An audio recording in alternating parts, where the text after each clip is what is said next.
এই বাহামু Bahama Bahama এটা কয় টাকা রে ভাইয়া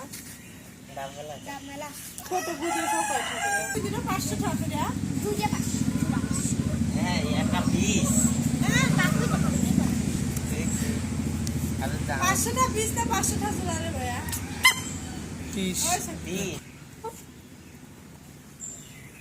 এটা কয় টাকা বলতা ভিডিও চলতেছে